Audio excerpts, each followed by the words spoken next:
हाय दोस्त, चलते हैं। आज का हम अपना सेशन स्टार्ट करने के लिए हमारा आज का सेशन है आर्टिकल। ठीक है, इस आर्टिकल को क्वेश्चन तो हमने लिख दिया है, लेकिन अब रही बात इसको समझेंगे कैसे। ना ऑप्शन है ना कुछ है। हम इसको इस तरीके से समझेंगे, मतलब समझ के हम लोग को क्या करना है, इससे एकदम हम लोग को खेलना है। इस टॉपिक से हम लोग को क्या करना है, खेलना है। इस तरह से खेलना है कि देख के हम इसमें भर देंगे कि क्या है क्या नहीं। ठीक है, तो इसके लिए हम लोग चलते हैं। पहले यहाँ पर थोड़ा सा जगह छोड़ना है लिखने के लिए और लिख कर समझाएंगे।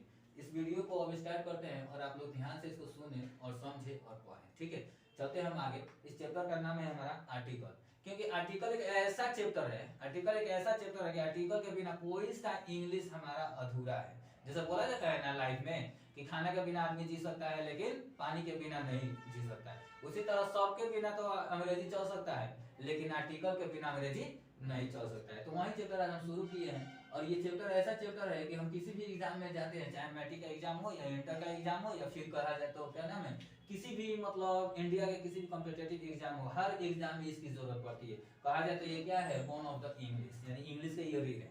ओके, चलते हैं आगे देखते हैं। ओके, आगे चलते हैं। हमारा चैप्टर का नाम क्या है, आर्टिकल। Article, articles, article. सबसे पहले हम जान लें कि आर्टिकल्स क्या होता है। आर्टिकल्स हमारा कुछ नहीं होता है, ए एन और द को ही आर्टिकल कहते हैं। किसको आर्टिकल कहते हैं, ए एन और द को आर्टिकल कहते हैं, उसके अलावा किसी को नहीं कहते। आर्टिकल हमारा दो तरह का होता है। आर्टिकल कितने तरह का होता है, आर्टिकल हमारा दो तरह का होता है।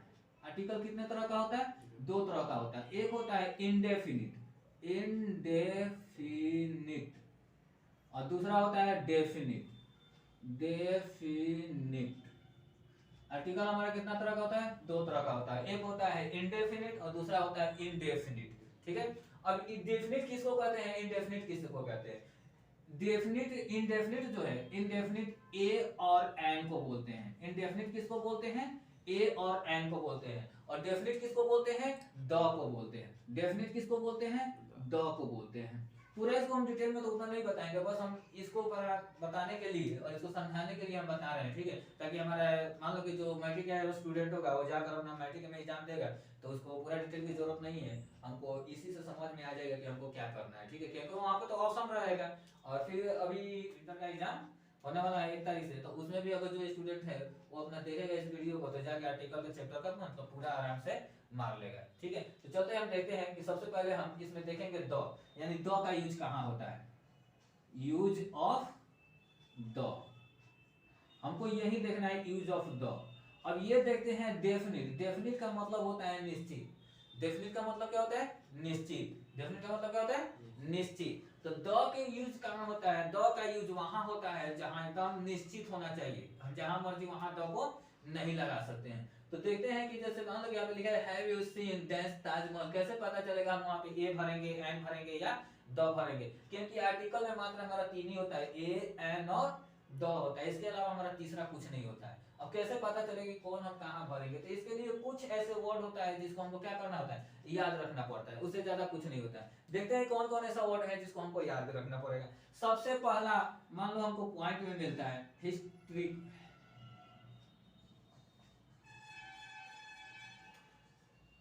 Historical place.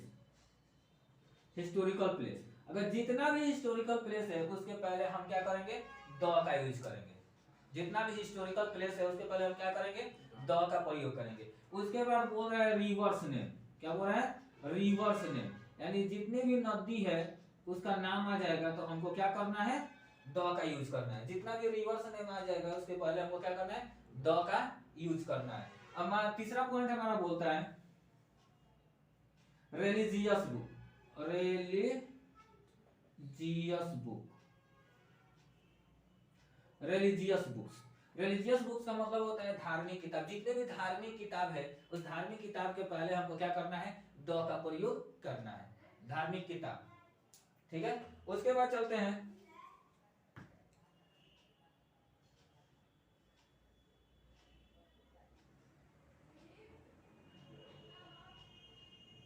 Unique things. होता है कि जो मानो कि दुनिया में एक ही चीज हो, उसके अलावा दूसरा कोई ना हो, उसके पास अपना शक्ति हो, अपना पावर हो, उसको कोई नहीं रोक सकता है, उसी को बोलते हैं यूनिक थिंग्स। जैसे जैसे में बोल सकते हैं सन, जैसे सन हो गया, अर्थ हो गया, अर्थ हो गया, स्काई हो गया, ईटीसी।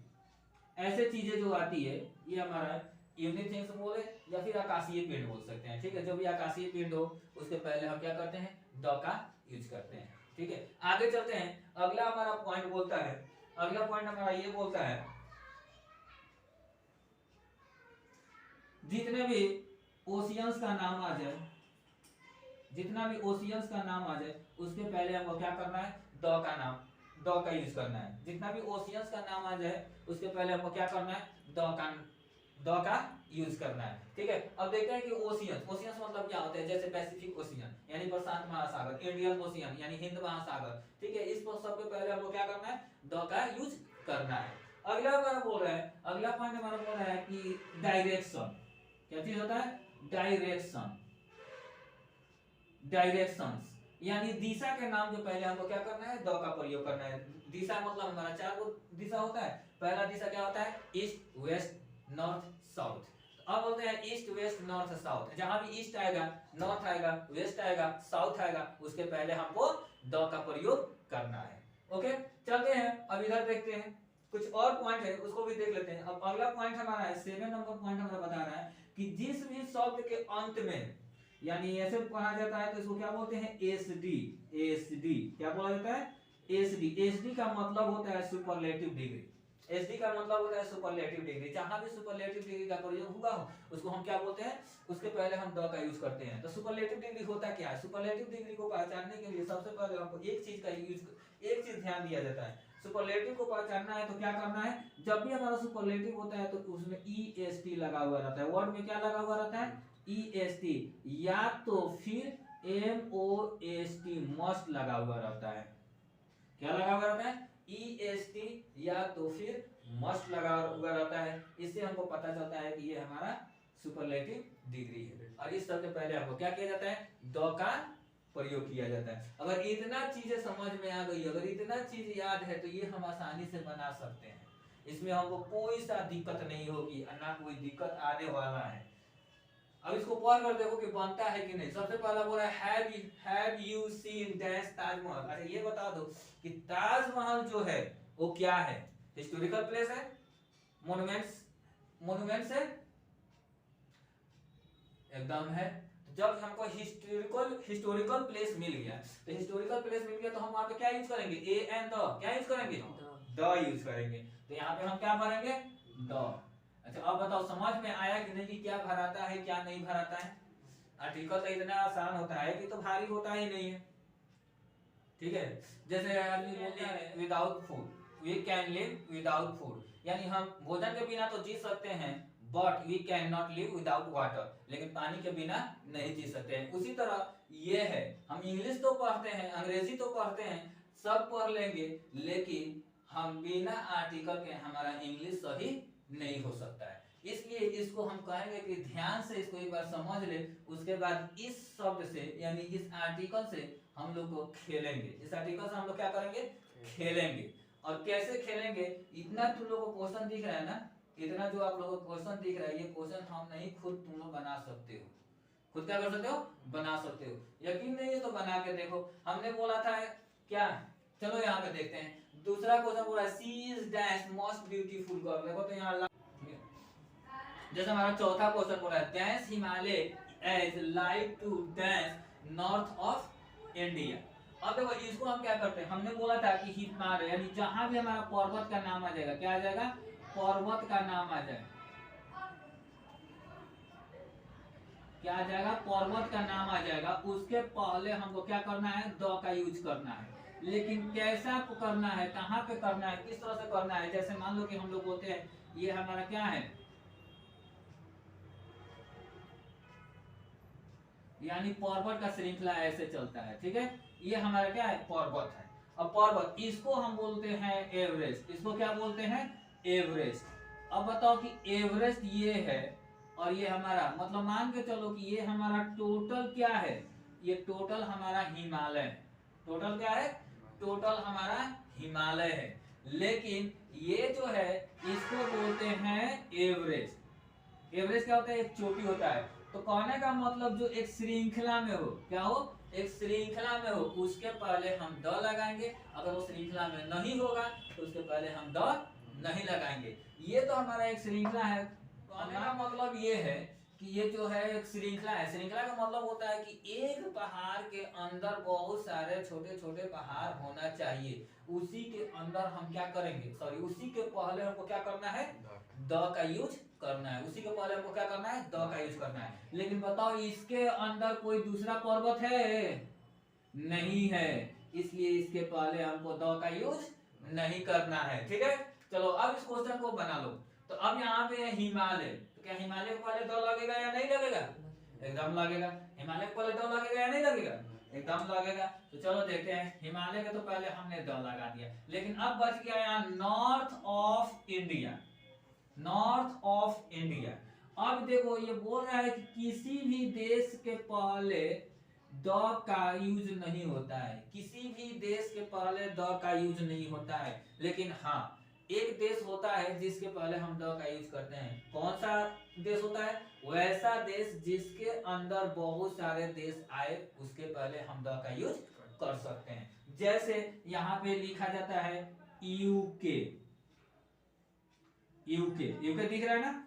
यूके ये एक देश है। अब यूके जो है ये देश इसलिए बोला जाता है कि इसके अंदर बहुत सारे देश मिलकर एक यूके बना है। इसी तरह होता है यूएई। क्या होता है? यूएई। अब यूएई का मतलब होता है कि इसके अंदर भी 5, 6 या 10 देश मिलकर एक यूएई बनता है। उसी तरह एक है हमारा यूएसए, यानी ये हमारा जो देश है इसके पहले हम द का यूज कर सकते हैं। बाकी देश जो है उसके पहले हम द का यूज नहीं कर सकते हैं। क्यों नहीं कर सकते हैं? मान लो क्या हम इंडिया के पहले द का यूज लगा सकते हैं? इंडिया के पहले द लगा देंगे, अमेरिका के पहले द लगा देंगे? कभी नहीं लगा सकते हैं, क्योंकि अमेरिका जो है अकेला है, इंडिया जो है अकेला है। ठीक है, इसलिए इसके पहले हम द नहीं लगा सकते हैं। लेकिन यूएसए का मतलब हुआ कि इसके अंदर अमेरिका आता है, इसके अंदर बैंकॉक आता है, इसलिए मतलब इसके अंदर बहुत सारे देश मिलता है, तब जाकर ये यूएसए बना है। इसलिए इसके पहले हम द का यूज कर सकते हैं। समझ में आ गया? अब रही बात यहाँ पे हमारा जो बच गया dash two dash north of India. अब एक चीज ध्यान रखना है, कुछ नहीं करना है, कोई याद वाद कुछ नहीं करना है, खुद हमको याद नहीं है तो हम कैसे बताएंगे आप लोग को। चलो देखते हैं, एक है इधर और इसमें रहे ऑफ, और इधर भी रहे एक वर्ड। कुछ नहीं करना है, ये दो ही चीज देखना है। इधर कोई भी चीज रहे, कोई सा भी वर्ड रहे, और इधर भी कोई सा वर्ड रहे, लेकिन वो ऑफ से जुड़ा हुआ रहे। किस चीज से जुड़ा हुआ रहे? ऑफ से जुड़ा हुआ रहे। तो उसमें हमको क्या करना है, इसके पहले वाले यानी इसमें हम सबसे पहले द का यूज करते हैं। किसका यूज करते हैं? द का यूज करते हैं। हमने ना हिंदी पढ़ा ना इंग्लिश पढ़ा, कुछ नहीं, ना उसका मीनिंग निकाला। हमने क्या किया, देखा कि ये इधर वर्ड है और एक इधर वर्ड है, और दोनों किस चीज से जुड़ा हुआ है? ऑफ से जुड़ा हुआ है। मतलब यहाँ क्या आएगा? द आएगा। मतलब यहाँ क्या आएगा? द आएगा। क्लियर हुआ? नेक्स्ट क्वेश्चन है, Ahmedabad is dash Manchester of India. देखो अभी क्या आ गया, अभी आ गया ना। देखो कैसे बनता है इसको। हमने क्या किया, यहाँ पे देखा ऑफ है, इसके पहले मैनचेस्टर है, और ऑफ के बाद क्या है? इंडिया है। दोनों वर्ड किस चीज से जुड़ा हुआ है? ऑफ से जुड़ा हुआ है। मतलब यहाँ क्या रहेगा? द का यूज होगा। क्लियर? उसके बाद ये तो एक फ्रेज ही है, मतलब एक प्रोवर्ब है, इसको तो हर आदमी को याद है, honesty is the best policy. अब देखो यहाँ पे बेस्ट है ईएसटी, हमने यहाँ पे पहले लिखा हुआ था ईएसटी, जिसके अंत में ईएसटी मिल जाए उसके पहले हम क्या लगाते हैं? द लगाते हैं। उसके बाद ये हमारा एक फ्रेज है स्पीक और ट्रूथ। इन ये क्या है? एक फ्रेज है, इसके साथ हमेशा क्या आता है? द आता है। Speak the truth. और यहाँ पे बच गया एगो सन। क्या बच गया? सन। तो सन के पहले हमेशा क्या रहता है? द रहता है। आप लोग का क्या हुआ? क्लियर हुआ?